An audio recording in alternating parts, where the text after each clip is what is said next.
अस्सलाम वालेकुम। उम्मीद है आप सब लोग खैर आफियत के साथ होंगे। आज हम डिस्कस करेंगे कि माइक्रोसॉफ्ट वर्ड के अंदर अपनी फाइल के ऊपर सिक्योरिटी कैसे लगा सकते हैं, उसको पासवर्ड कैसे लगा सकते हैं, उसकी प्राइवेसी किस तरह से मेंटेन कर सकते हैं। क्योंकि ये थीसिस राइटिंग का कंप्लीट कोर्स है, तो इसके साथ मैं एक और चीज़ भी ऐड करता चलूँ। जो थीसिस का टाइटल होता है, जो रिसर्च टॉपिक है आपका, वो आप कभी भी किसी भी इंसान को ना बताएं। अगर आप अपना थीसिस का टॉपिक या अपना काम किसी के साथ शेयर करेंगे, या वो पढ़ा लिखा है या वो अनपढ़ है, तो आपका आइडिया लीक हो जाएगा और किसी ऐसे बंदे तक पहुंच जाएगा जो उस पर रिसर्च शुरू कर देगा, और आपके पेपर पब्लिश होने से पहले ही वो कोई पेपर पब्लिश कर देगा। तो आपका जो काम होगा वो उसके नाम पे पब्लिश हो चुका होगा। आपका काम जो है वो कॉपी कंसीडर किया जाएगा कि उसका काम ओरिजिनल है, आपका काम कॉपी है। बेशक आइडिया आपका था, लेकिन अब वो क्योंकि पब्लिश हो चुका है उसके नाम पे, तो वो उसका कंसीडर किया जाएगा। सपोज आप किसी अनपढ़ बंदे को अपना आइडिया शेयर करते हैं, किसी दोस्त को आपने बताया, आपको लगता है कि यार ये अनपढ़ बंदा है, ना कोई रिसर्चर है, ना पढ़ा लिखा है, इसका इससे क्या ताल्लुक। वो किस तरह से आपका आइडिया लीक कर सकता है? वो इस तरह से आपका आइडिया लीक कर सकता है, आपने किसी अनपढ़ दोस्त को बताया कि मैं ये काम कर रहा हूँ, उससे कोई दूसरा पढ़ा लिखा बंदा पूछता है कि यार बता फलां दोस्त, क्योंकि कुछ दोस्त कामन होते हैं ना, वो पूछेगा कि यार बता फलां बंदा क्या काम कर रहा है आजकल।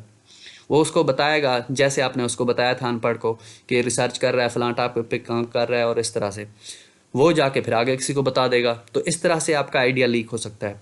दूसरा एक दोस्त है आपका पढ़ा लिखा, उसको आपने बताया, आप उस पर ट्रस्ट करते हैं, सब कुछ आपने उसको बता दिया, वो जाके आपका आइडिया किस तरह से लीक कर सकता है? आगे जाके जब उससे कोई डॉक्टर बंदा पूछेगा कि फ़लाँ बंदा, फ़लाँ बेटा, फ़लाँ बच्चा क्या काम कर रहा है, तो वो उनको ना चाहते हुए भी ऐसे अंदाज में बताएंगे, वो सारी चीज़ें नहीं बताएंगे। उनको लगेगा कि मैं इनको कुछ नहीं बता रहा, आइडिया मैंने कवर किया हुआ है, लेकिन इनको बेसिक चीज़ें बता रहा हूँ। लेकिन डॉक्टर लोग फिर उसको समझ लेते हैं, क्योंकि उन प्रैक्टिस हुई होती है, उनका एक्सपीरियंस होता है, तो वो समझ जाते हैं कि किस चीज़ पे वो बच्चा काम कर रहा है। तो इस तरह से भी आपका आइडिया चोरी हो सकता है।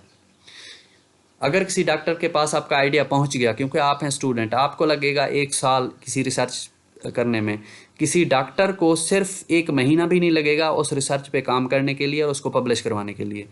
तो हमेशा अपने टॉपिक को, अपने टाइटल को, अपने रिसर्च टॉपिक को हमेशा सिक्योर रखें और किसी के साथ शेयर ना करें। अगर किसी के साथ शेयर करना भी है तो लिमिटेड अंदाज में शेयर करें। आप ऐसे तो नहीं कह सकते कि मैं ये रिसर्च टॉपिक मैं नहीं बताऊंगा, ये लीक हो जाता है, तो इस तरह से भी इनसिक्योरिटी सी फील हो जाती है फ्रेंड्स के दरमियान। तो आप उनको ये बताएं, जैसे मैंने यहाँ पे अपने थीसिस राइटिंग के पहले पहले लेक्चर में बताया था कि डोमेन किस तरह से सिलेक्ट करते हैं और प्रॉब्लम स्टेटमेंट किस तरह से सिलेक्ट करते हैं। उस टाइम पे मैंने बताया था कि सपोज आप काम कर रहे हैं क्रॉप डिजीज़ के ऊपर, क्रॉप डिजीज़ के ऊपर आप अगर काम कर रहे हैं, तो आप उनको इस अंदाज में बताएंगे कि मैं काम कर रहा हूँ मशीन लर्निंग पे, या आप उनको बताएंगे कि मैं इमेज प्रोसेसिंग पे काम कर रहा हूँ, या आप उनको बता दें कि मैं इमेज क्लासिफिकेशन पे काम कर रहा हूँ। बेशक आपने क्रॉप डिजीज़ के अंदर इमेज क्लासिफिकेशन की है, लेकिन आपने उनको अपना टॉपिक नहीं बताया कि मैं किस चीज़ पे काम कर रहा हूँ, आपने इमेज क्लासिफिकेशन का बता दिया। या उनको समझाने के लिए यूँ बता दें कि मैं इमेज क्लासिफिकेशन कर रहा हूँ, जैसे बच्चों के इमेजेस को अलग करना, ख़वातीन के इमेजेस को अलग करना, मर्दों के इमेजेस को अलग करना, बूढ़े लोगों के इमेजेस को अलग करना। तो इस तरह से मैं क्लासिफिकेशन कर रहा हूँ। उनको कहें कि कुछ इस अंदाज में आप समझ लें उसको। आपने इस तरह से भी अपना आइडिया नहीं बताया, तो अपनी चीज़ों को आप सिक्योर करें। अपना टॉपिक जो आपका रिसर्च टॉपिक है वो किसी के साथ कभी भी शेयर ना करें, सिर्फ अपने सुपरवाइज़र के अलावा। इसके अलावा जो आज का हमारा टॉपिक है उसको देखते हैं।